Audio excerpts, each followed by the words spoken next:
Bakit ka namang nasa sa isang kasiyahan? Nabibili mo raw ang lahat, pati nga ba kaligayahan?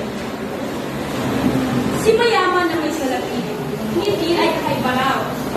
Di tulad ng mahirap, nooy kunot, nasa initan, nagpapagal ng katawan, may maihain lang sa mapagkainan.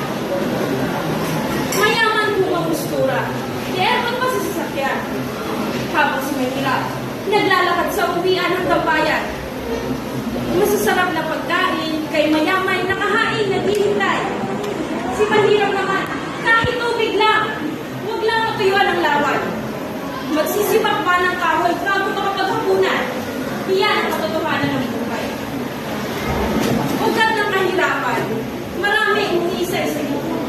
Minsan, sa gobyernong nakaupo sa tungkulin, kung uunahin ang pangungurako at korupsyon ay paigiranin, bubugso ang bilang ng naghihirap sa atin.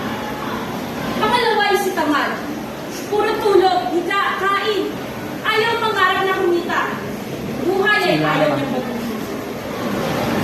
Mahirap maging mahirap. Lungkot ay palagi mo kasama. Nagsusumikap ka naman araw-araw, pero bakit parang ang lahat ay kulang pa? Huwag kang maiinip. Huwag kang mapapagod. Buhay mo ay ipagpatuloy. Maging patas, maging masigasig. Gamitin mo ang bawat araw na lilipas. Sa bilis ng takbo ng orasan, magugulat ka na lang kinabukasan. Buhay mo ay nabago na. Gintong papel ay nakakapak. Maraming tao sa paligid, naglay ay labis na pagsisisi. Dahil ayaw, naghihintay ng nilalang magagaling ka kung saan.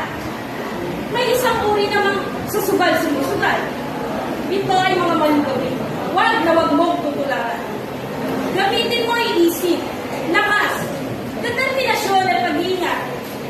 Pinapangako ko sa iyo, mas mabilis pa sa tsamba, buhay mo ay angat.